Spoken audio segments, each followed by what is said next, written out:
Keynes, where have you been all this time? Well, you see, I've been building a nuclear power plant in Satisfactory. That wasn't a joke. But before that, let's talk about the sponsor of this video. No one. I have 6 subscribers. Subscribe so we can get to 10. And now let's get started. Here's a quick rundown if you don't know how Satisfactory works. You as the pioneer are put on this alien planet with one and only one goal in mind. Capitalism. And we achieve that by first of all mining raw resources by hand, and later automating it using machinery. We can also use that machinery to process these resources into more advanced parts, like for example these iron plates I'm about to show here.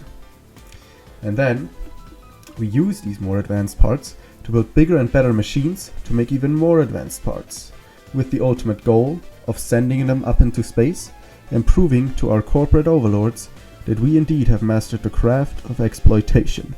So essentially what it boils down to is we want to exploit this planet as hard as possible, sending all the materials we produce along the way up into space in this building here, the space elevator.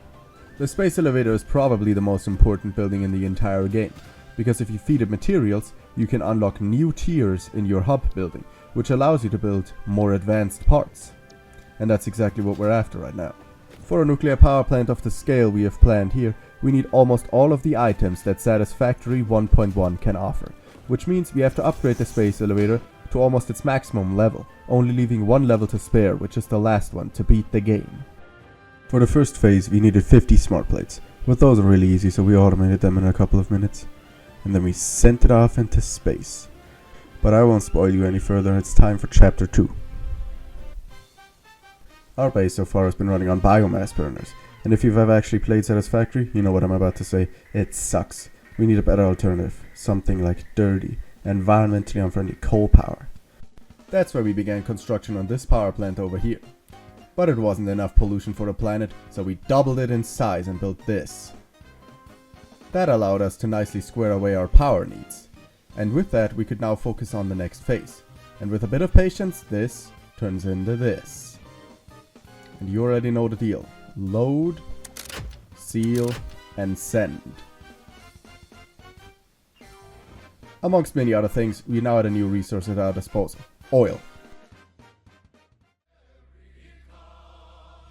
Wait, what is that? What am I hearing? Oh.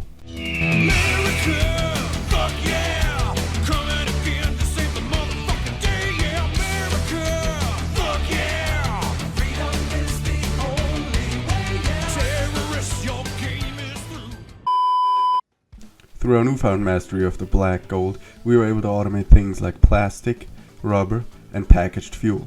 Of course, desecrating nature along the way.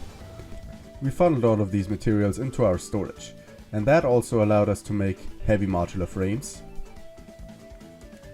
and computers fully automatically, with which we were able to automate the next space elevator phase, which needed versatile framework, modular motors, and adaptive control units. My favorite. And that marks phase 3 as complete. At the beginning of phase 4 I found myself in a red forest, where 7-foot-long spiders try to ruin your day. And also there's these guys. Oh my, what are you? But since they didn't really bother me, I made sure to treat the wildlife respectfully and leave minimal impact on their habitat. Make way for the belts.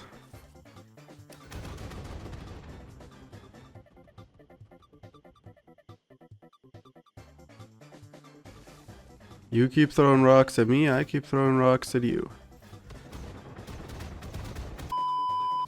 I immediately began construction on a facility that will process the bauxite we've just acquired from the forest into aluminum. And that's what it looks like. Pretty cool, right? I even used the 3rd dimension, which is rare for me. Anyways, with these new aluminum materials, we were able to move on to the next chapter. With our newly acquired wealth, we can unlock nuclear power.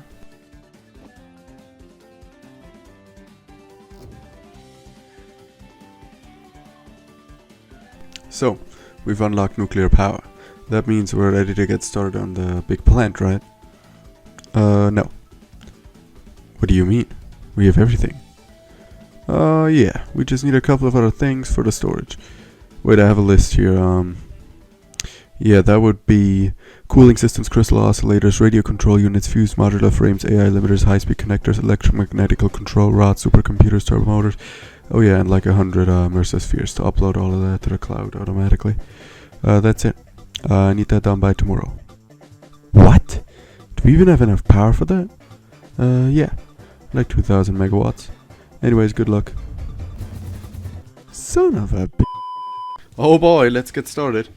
The first thing we need is more power, because 2000 megawatts are simply not gonna cut it if we're trying to manufacture all of these complex parts.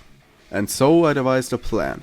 It was to build a smaller nuclear power plant that could power the bigger nuclear power plant down the line. And it also helps with manufacturing the resources we need for the bigger power plant. Like any good Satisfactory player, I opened a notepad and began calculating how much power the smaller plant should actually produce. And after hours and hours of work, I came to the conclusion that we're just gonna use one uranium node, it'll probably be fine. And so we began construction on this power plant. And after a quick resource gathering session, we had all the materials we needed. And so we began placing machines. And done. Just kidding, we still had to do the water. And so we built this huge swimming pool looking thing under the power plants, until I realized you can't place water extractors there, because it's literally outside the bounds of the map. Why is this in the game, Coffee Stain? So anyway, we had to rework some things, but we figured it out. Now our power grid was sitting at a healthy 71.3 gigawatts. Oh yeah, and all the toxic byproducts. Well, we built a little storage to put them away and not think about it anymore, for 200 hours at least. And now there's a huge radioactive exclusion zone on the map, in which every living thing dies within 3 seconds. Awesome! Now let's move on. Now all that remained is the daunting task of manufacturing all the materials I've mentioned before. But then I had a very good idea. I used F5. See, using F5 gave me a whole new perspective, and I was able to see that I'm playing on a multiplayer server and not a single player game, which means I can outsource some of the work to my friend. And I did just that. With 4 of the 9 parts immediately crossed off the list, I began construction on 2 of the items, fused modular frames and cooling systems. Both of these items needed a new special resource called nitrogen gas. And you get nitrogen gas by pressurizing the ground by slamming 5-ton metal rods into it repeatedly until you get something out of these extractors. And then you can funnel all of that into a pipe. And thank God you don't need pipeline pumps for gas. This is amazing. Due to that and the smaller scale of these factories compared to what's about to come, I was easily able to automate them in about half an hour and shove them into the storage. And now let's scale. Supercomputers are a more complex part, and unlike fused modular frames and cooling systems, I did not have any materials to start with. Because for those, I had already automated aluminum way before that, and heavy modular frames already were filling up the storage. So that was very easy, but supercomputers, I decided to build them from the ground up. For supercomputers, I chose this biome specifically because it had more oil reserves, which allowed me to use the plastic for the supercomputers. And after a couple of hours of intense satisfactorying, the facility was built, and I funneled the supercomputers into the storage as well. Now all that remained were the electromagnetical control rods. You know what, I'm getting kind of sick of saying that, it's just the rods now. All that remained were the rods and the turbo motors, and we can immediately cross off the rods of this list, simply because, in this case, we are only using them for the alternate recipe for turbo motors. That I have some experience with, by the way. Turbo electric motor. Wait a minute, what? So you're telling me this is a 6-liter V8 twin-turbo electric motor? Makes sense to me. Let's get started. Well, the easy part was really the rotors, the motors, and the rods. They weren't too bad, so I quickly threw together this factory, but I needed one more part, the radio control units. And if you remember what I said about 30 seconds ago, is that I outsourced those to my friend. So all I had to do is just yoink some off the line and put the overflow into the storage.